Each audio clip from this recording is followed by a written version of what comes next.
शेखर ई study में आप सभी का स्वागत है। प्रिय विद्यार्थियों, हमारे इस ऑनलाइन इंस्टीट्यूट के माध्यम से आप सभी को गणित और हिंदी विषय का आधारभूत तरीके से अध्यापन कराया जाता है, जिसमें कहीं अगर थोड़ी बहुत त्रुटि हो जाती है तो उसके लिए हम क्षमा प्रार्थी हैं और इस संबंध में आपके सुझाव आमंत्रित हैं। धन्यवाद।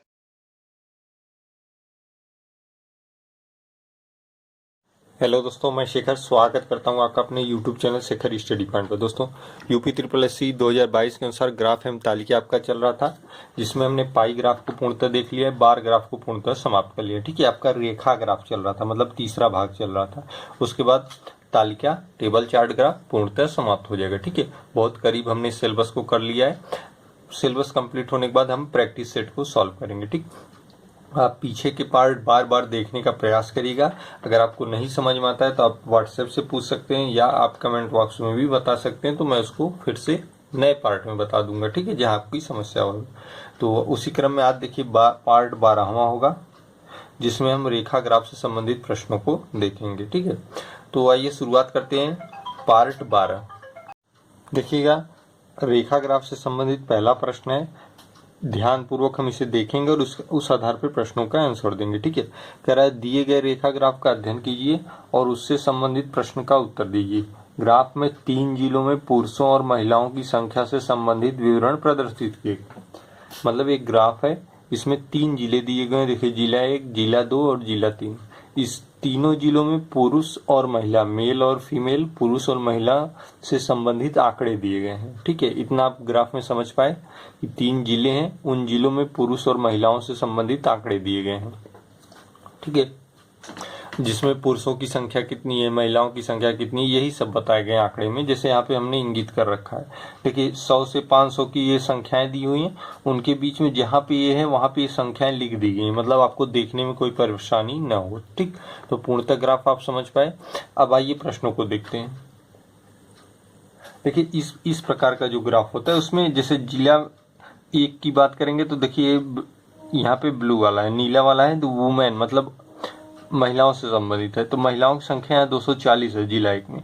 ब्लैक वाला पुरुषों से है तो पुरुषों की संख्या 430 है जिला 1 में। ठीक है, इस तरीके से देखते हैं।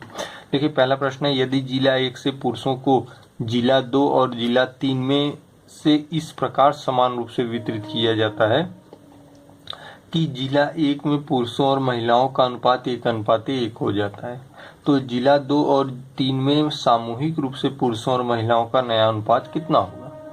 इस प्रश्न का कहने का मतलब यह है कि अगर हम जिला 1 से पुरुषों को जिला 2 और जिला 3 में समान रूप से वितरित कर दें, मतलब जिला 1 के पुरुषों को इस अनुपात में हम जिला 2 और जिला 3 में वितरित कर दें कि जिला 1 में पुरुष और महिला का अनुपात 1:1 हो जाए। ठीक है, मतलब जो ये संख्याएं दी, देखिए जिला 1 की बात करें हम, जिला 1 देखिए मेल पुरुष को m से दर्शाते हैं 430 है, और फीमेल कितनी है देखिए 240 है। ठीक है, जिला 1 के सीध में देखिए 240 औरतें हैं, 430 पुरुष हैं। काला वाला पुरुषों से संबंधित है, नीला वाला महिलाओं से। ठीक है, यहाँ पे हमने लिख दिया। अब कह रहा है कि इसका अनुपात 1:1 हो जाना चाहिए। देखिए, जिला 1 में पुरुषों और महिलाओं का अनुपात 1:1 हो जाना चाहिए। ठीक है, हो जाता है कब होगा, जब जिला 1 से पुरुषों को जिला 2 और 3 में समान रूप से ट्रांसफर कर दिया जाए, मतलब वितरित कर दिया जाए। देखिए, अभी तो इसका अनुपात 1:1 है नहीं, 430 है अनुपात 240। भाई 1:1 तभी होगा जब दोनों संख्याएं समान होंगी। जब दोनों संख्या समान होगी तभी तो 1:1 होगा। तो देखिए 240 छोटा है, 430 बड़ा है, क्यों न 430 को हम 240 के रूप में बदल लें। कितनी संख्या निकालनी पड़ेगी, घटा दीजिए। 430 240 घटा दीजिए, घटाएंगे देखिए 0, 13 में से 4 गया 9,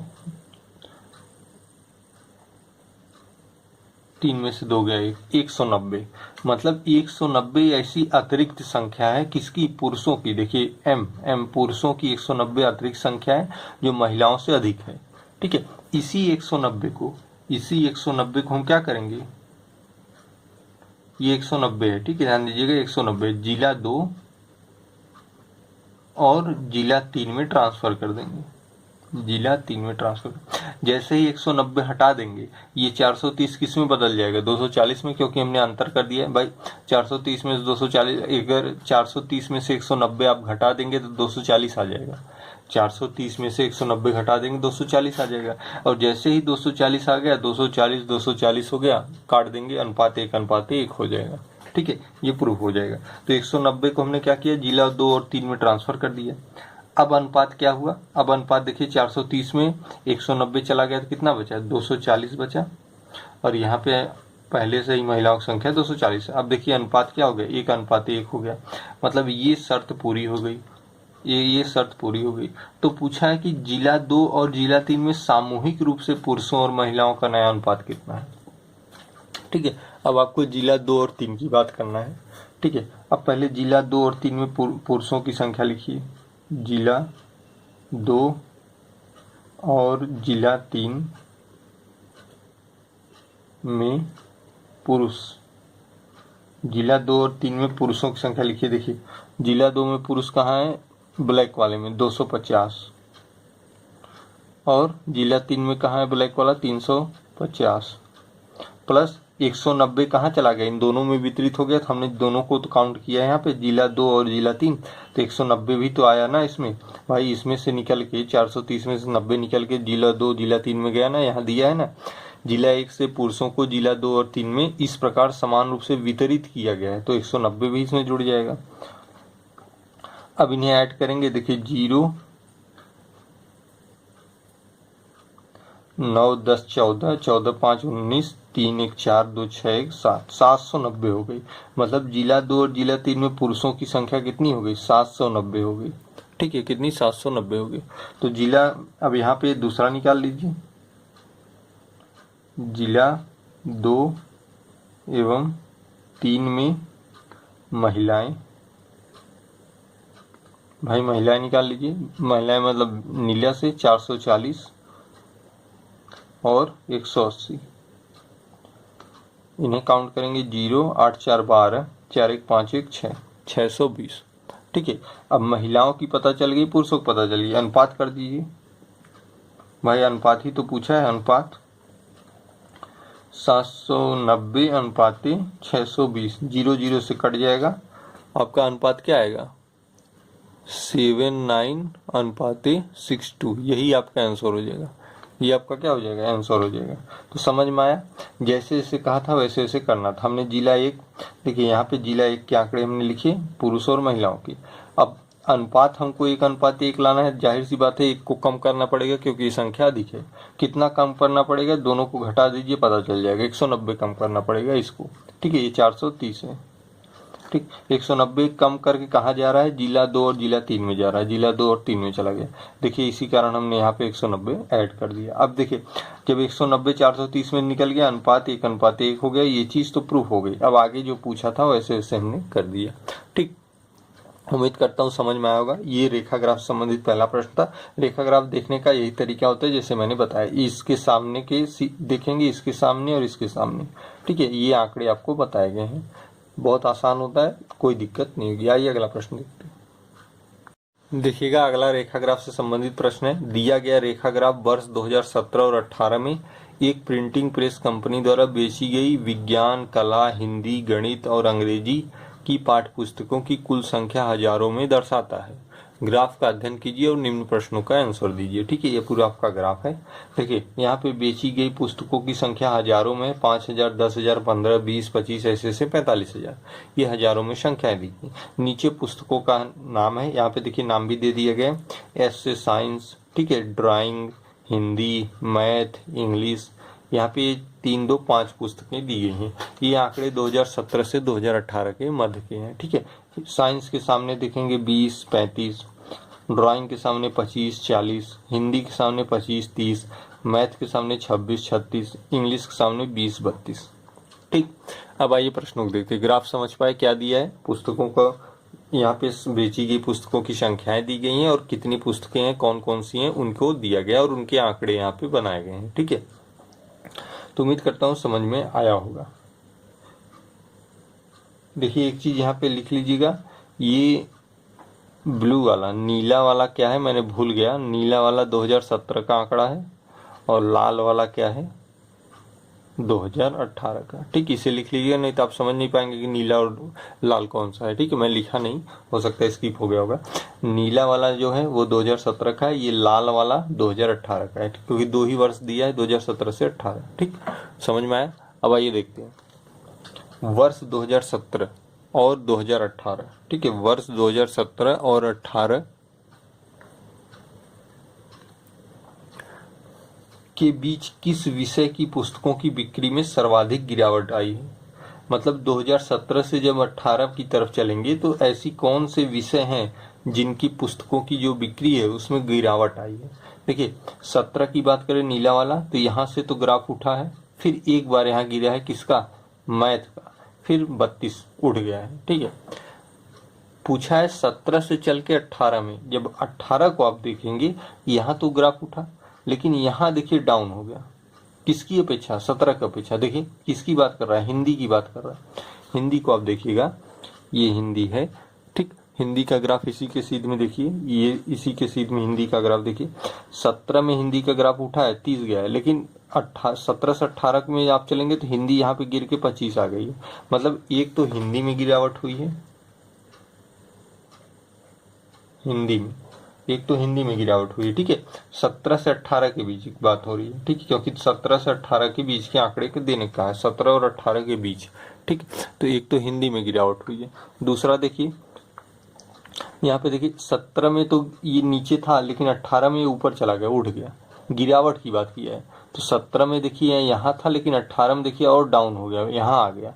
तो दूसरी गिरावट कहाँ हुई, दूसरी गिरावट अंग्रेजी में हुई है। किसमें, अंग्रेजी में। ठीक, दूसरी अंग्रेजी में। मतलब आप ग्राफ को देखेंगे, इस रेखा ग्राफ को, तो आपको स्पष्ट समझ में आ जाएगा कि 2 ही विषयों में गिरावट हुई है, एक हिंदी में और दूसरी अंग्रेजी में, एक हिंदी में दूसरी अंग्रेजी में। ठीक है, अब ये गिरावट कैसे निकालेंगे, आप कैसे पता चलेंगे कि दोनों में से किसमें सर्वाधिक है, दोनों में से किसमें सर्वाधिक गिरावट है। इसके लिए देखिए 17 का आंकड़ा लिखिए, हिंदी में कितना था, ये नीला वाला 17, 2017 और 2018। ठीक, 17 में 30 था, 18 में 25 है, लाल वाला 25। गिरावट कितने की हुई, अंतर कर दीजिए, 5 की हुई। इंग्लिश में, अंग्रेजी में कितना था 17 में, 17 में यहाँ था देखिए 32, और 18 में कहाँ गया 20। गिरावट कितने की हुई, 12 की गिरावट हुई। हालांकि यहीं से पता चल जाता है कि दोनों में सर्वाधिक गिरावट अंग्रेजी में हुई है। ठीक है, यहीं से पता चल जा रहा है कि दोनों में सर्वाधिक गिरावट इंग्लिश की हुई है। ठीक, लेकिन फिर भी कभी कभी ऐसे आंकड़े यहाँ पे गलत भी हो सकते हैं। ठीक है, इसके लिए आप प्रतिशत निकाल लिया करिए। जैसे हिंदी में प्रतिशत गिरावट निकाल लेंगे आप, तो देखिए 5 गिरावट 5 की हुई है। पहले कितना था, 30 था, इसी को 100 से गुणा कर दे, 0 0 से कट गया, 50/3 आ गया, भाग देंगे तो आएगा 16.6% की गिरावट आई है। अब प्रतिशत गिरावट इसकी निकाल लीजिए, अंग्रेजी की 12 गिरावट है, पहले कितना था 32 था, 100 से गुणा कर दीजिए। ठीक है, 4 3 में 12, 4 8 में 32। ठीक, ये आ जाएगा 300/8। जब आप भाग देंगे तो आएगा 37.5%। ठीक है, कौन सी अधिक गिरावट है, इंग्लिश की। तो आप कहेंगे कि सर्वाधिक गिरावट किसमें है, अंग्रेजी में।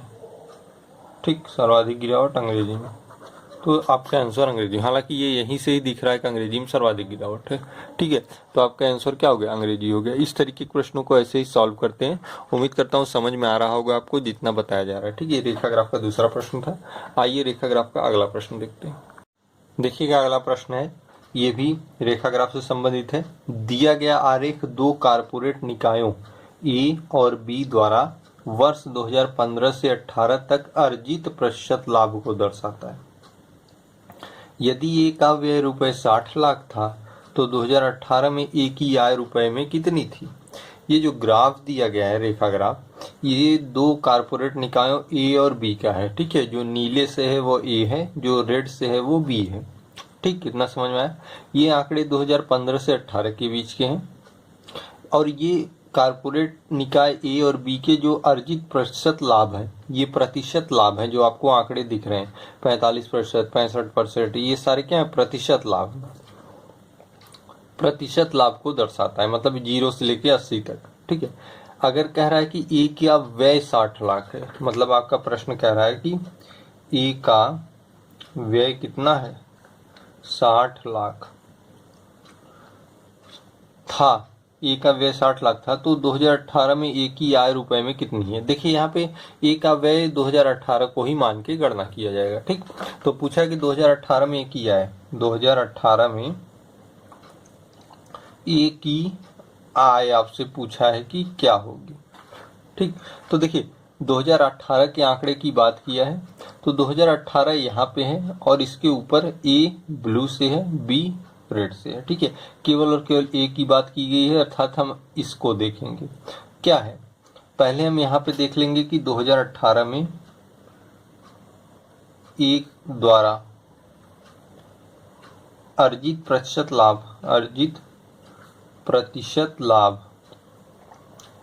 तो ए द्वारा देखिए ये है ना अर्जित प्रतिशत लाभ, तो ए का प्रतिशत लाभ कितना था 2018 में, 65% था। कितना, 65%। कहाँ से हमने देखा, इस रेखा ग्राफ से देखा। देखिए यहाँ 65 लिखा हुआ है। ठीक है, कितना था, 65%। आप जानते हैं ए की आय कितनी है, ए का व्यय कितना है, 60 लाख है। ए का व्यय कितना दिया है, 60 लाख, 60 लाख, इकाई, दहाई, सैकड़ा, हजार, 10,000, लाख, 6 लाख हुआ, एक जीरो और बढ़ा देंगे, 60 लाख।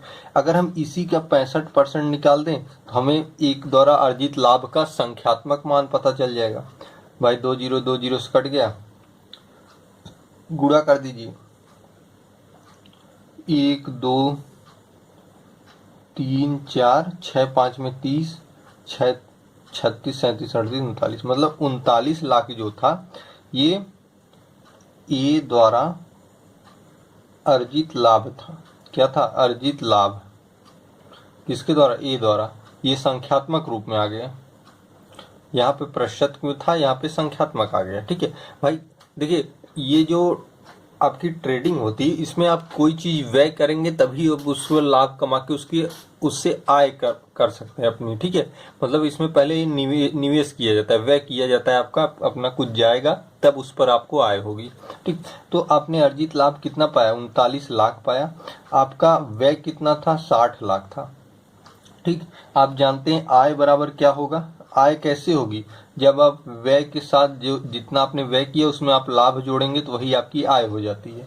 ठीक है, जितना व्यय होता है उसमें आप लाभ जोड़ देंगे वही आय हो जाती है। आपसे पूछा है 2018 में ए की आय, यही आय पूछा है। व्यय कितना है, 60 लाख है, 60 लाख हिंदी में लिख देते हैं, का बार बार जीरो लिखने कोई मतलब नहीं।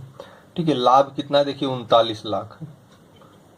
ठीक, 39 लाख, 60 लाख और 39 लाख कितना हो जाएगा, 99 लाख, ये आपकी आय होगी। ठीक है, ये आपकी क्या हो गई, आय हो गई, ये आपका आंसर हो गया। आपसे पूछा था 2018 में एक ही आय, 2018 में एक ही आय 39 और 99 लाख है। ठीक है, व्यय कितना था, 60 लाख प्रश्न में दिया हुआ है। आपसे अगर पूछता कि 2018 में ए का द्वारा अर्जित लाभ का संख्यात्मक मान कितना है, तो 39 लाख है, यहाँ पे दिया हुआ है। ठीक है, तो उम्मीद करता हूँ समझ में आया होगा।